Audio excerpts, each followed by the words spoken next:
నిన్నటి వరకు ఆ ముగ్గురు నేతలు రాజకీయ ప్రత్యర్థులు. ముగ్గురివి మూడు భిన్న దృక్పథాలు, వేర్వేరు దారులు. కానీ కాకతాళీయమో యాదృచ్ఛికమో ముగ్గురిది ఎప్పుడూ ఒకే పార్టీ. అయితే ఒకే గూటిలో ఉన్న వారి మధ్య సఖ్యత మాత్రం కనిపించదు. ఓ ఇద్దరు నేతలైతే ఢీ అంటే ఢీ అన్నట్టు తలపడుతుంటారు. గత 5 ఏళ్లు ఇదే లెక్కన ఢీ కొట్టుకున్న నేతలు ఇప్పుడు మళ్లీ ఒకే పార్టీలో చేరేందుకు ప్రయత్నిస్తున్నారు. ఇంతకీ ఆ ముగ్గురు ఎవరు? ఏ నియోజకవర్గం వారు? వారు చేరదామనుకున్న పార్టీ ఏంటి? Let's watch the story.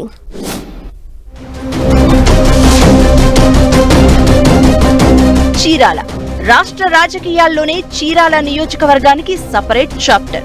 ఎప్పుడు హై వోల్టేజ్ రాజకీయాలకు నెలవైన చీరాలలో తాజా రాజకీయాలు చాలా అంటే చాలా ఇంట్రెస్టింగ్ గా మారుతున్నాయి. నిన్నటి వరకు ఉప్పు నిప్పుల రాజకీయం నెరిపిన ఈ నియోజకవర్గానికి చెందిన ముగ్గురు నేతలు అధికార టీడీపీలో చేరేందుకు తెగ ప్రయత్నిస్తున్నారనే టాక్ పాలిటిక్స్ ని రసవత్తరంగా మార్చేస్తోంది. చీరాల తాజా మాజీ ఎమ్మెల్యే కరణం బలరాం, ఎన్నికల ముందు వైసీపీకి గుడ్ బై చెప్పిన మరో మాజీ ఎమ్మెల్యే ఆమంచి కృష్ణమోహన్, ఎమ్మెల్సీ పోతుల సునీత ప్రస్తుతం టీడీపీలో చేరేందుకు ట్రై చేస్తున్నారని టాక్ నడుస్తోంది. 2019 ఎన్నికలకు ముందు వరకు ఈ ముగ్గురు టీడీపీలో కొనసాగిన వారే. 2019 ఎన్నికల్లో ఆమంచి కృష్ణమోహన్ వైసీపీలో చేరగా ఆ తర్వాత కరణం బలరాం, పోతుల సునీత వైసీపీలోకి వచ్చారు. ఇక ఇటీవల జరిగిన అసెంబ్లీ ఎన్నికలకు ముందు ఆమంచి వైసీపీని వీడగా ప్రస్తుతం కరణం, పోతుల సునీత ఇంకా ఆ పార్టీలోనే ఉన్నారు. అయితే ఖాళీగా ఉన్న ఆమంచి ఓడిపోయిన పార్టీలో ఎందుకని కరణం, పోతుల సునీత మళ్లీ టీడీపీ తలుపు తడుతున్నారనే టాక్ పొలిటికల్ సర్కిల్స్ లో హాట్ టాపిక్ గా మారింది. 2019 ఎన్నికల్లో ప్రత్యర్థులుగా పోటీ చేశారు కరణం బలరాం, ఆమంచి కృష్ణమోహన్. బలరాం ఎమ్మెల్యేగా గెలవగా కొద్ది కాలంలోనే వైసీపీకి సానుభూతిపరుడిగా మారిపోయారు. ఇక గత ఎన్నికల్లో ఆయన కుమారుడు వెంకటేష్ ను పోటీకి దింపారు. 2019లో టీడీపీ ఎమ్మెల్యేగా గెలిచిన బలరాం ఆ తర్వాత వైసీపీకి దగ్గరైనా ఎప్పుడూ ఆ పార్టీ కండువా మాత్రం కప్పుకోలేదు. సీఎం చంద్రబాబుకు సమకాలీకుడిగా చెప్పుకునే బలరాం 4 దశాబ్దాలుగా టీడీపీతో సుదీర్ఘ అనుబంధం కొనసాగించారు. కానీ 2019 ఎన్నికలయ్యాక వైసీపీకి దగ్గరై టీడీపీ హైకమాండ్ కు దూరమయ్యారు. ఇదే సమయంలో వైసీపీలో అంతర్గత పోరుతో చాలా ఇబ్బందులు ఎదుర్కొన్నారు. కానీ తన రాజకీయ అనుభవంతో గత ఎన్నికల్లో కుమారుడికి టికెట్ తెప్పించుకున్నా గెలిపించుకోలేకపోయారు.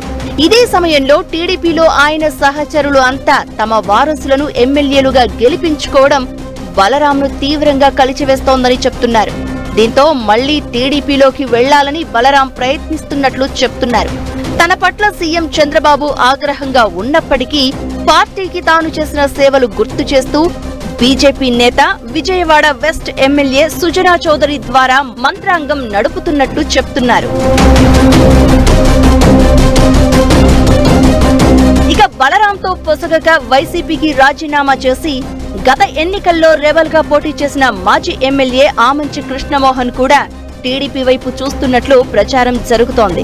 ఎన్నికల ముందు ఆమంచి సోదరుడు స్వాములు జనసేనలో చేరారు. ఆ పార్టీలో చేరేందుకు ఆమంచికి లైన్ క్లియర్ గా ఉన్నా తన రాజకీయ ప్రత్యర్థి బలరాంకు చెక్ చెప్పాలంటే తాను టీడీపీలో ఉండాలని భావిస్తున్నారట ఆమంచి. అందుకే మాజీ ఎమ్మెల్యే కరణం బలరాంకి చిరకాల రాజకీయ ప్రత్యర్థిగా చెప్పే మంత్రి గొట్టిపాటి రవికుమార్ ద్వారా తిరిగి టీడీపీలోకి ఎంట్రీ ఇచ్చేందుకు ప్రయత్నిస్తున్నట్లు చెప్తున్నారు. 2 సార్లు చీరాల ఎమ్మెల్యేగా పనిచేసిన ఆమంచికి నియోజకవర్గంలో మంచి ఫాలోయింగ్ ఉంది. 2014లో సొంత పార్టీ పెట్టుకుని గెలిచిన ఆమంచి ఎమ్మెల్యేగా టీడీపీలో చేరారు.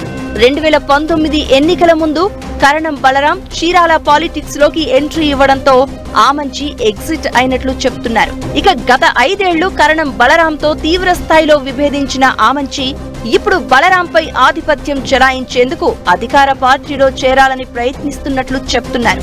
ఇదే సమయంలో ఎమ్మెల్సీ పోతుల సునీత కూడా మళ్లీ టీడీపీలోకి వస్తారనే టాక్ వినిపిస్తూ ఉండడంతో చీరాల రాజకీయం ఆసక్తికరంగా మారింది.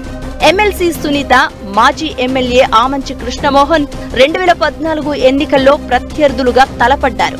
గత ఎన్నికల్లో ఈ ఇద్దరు చేతులు కలిపి వైసీపీ అభ్యర్థిని ఓడించారనే టాక్ ఉంది. దీంతో సునీత కూడా వైసీపీని వీడి టీడీపీలో చేరేందుకు సిద్ధమవుతున్నట్లు ప్రచారం జరుగుతోంది. అధికార పార్టీకి శాసన మండలిలో తగిన సంఖ్యాబలం లేకపోవడంతో సునీత చేరికపై టీడీపీలో అభ్యంతరాలు ఏమీ ఉండకపోవచ్చు అంటున్నారు.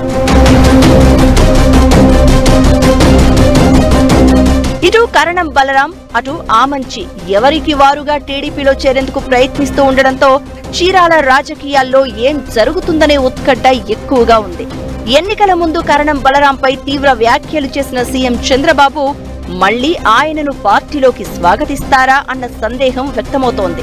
అయితే తాను వైసీపీకి సానుభూతిపరుడిగా వ్యవహరించినా ఎప్పుడూ టీడీపీ క్యాడర్ను ఇబ్బంది పెట్టలేదని, చంద్రబాబును పెద్దగా విమర్శించలేదని, 1-2 సార్లు మాట్లాడినా అప్పటి ప్రభుత్వం ఒత్తిడి వల్లే అలా మాట్లాడాల్సి వచ్చిందని వివరణ ఇస్తున్నారట బలరాం. ఇక ఆమంచి మాత్రం మంత్రి గొట్టిపాటి ద్వారా తన ప్రయత్నాలు ముమ్మరం చేసినట్లు చెప్తున్నారు. ఇద్దరికీ మాజీ ఎమ్మెల్యే కరణం బలరాం టార్గెట్ కావడంతో ఆమంచిని చేర్చుకునే విషయంలో టీడీపీ అధిష్టానానికి అభ్యంతరం ఉండదనే టాక్ వినిపిస్తోంది. మొత్తానికి నిన్నటి వరకు నువ్వా నేనా అన్నట్లు తలపడిన ఇద్దరు నేతలు మళ్లీ ఒకే పార్టీ వైపు చూడడమే ఆసక్తికరంగా మారింది. మరి ఈ ఇద్దరిలో ఎవరికి గ్రీన్ సిగ్నల్ వస్తుందనేదే సస్పెన్స్ గా మారింది.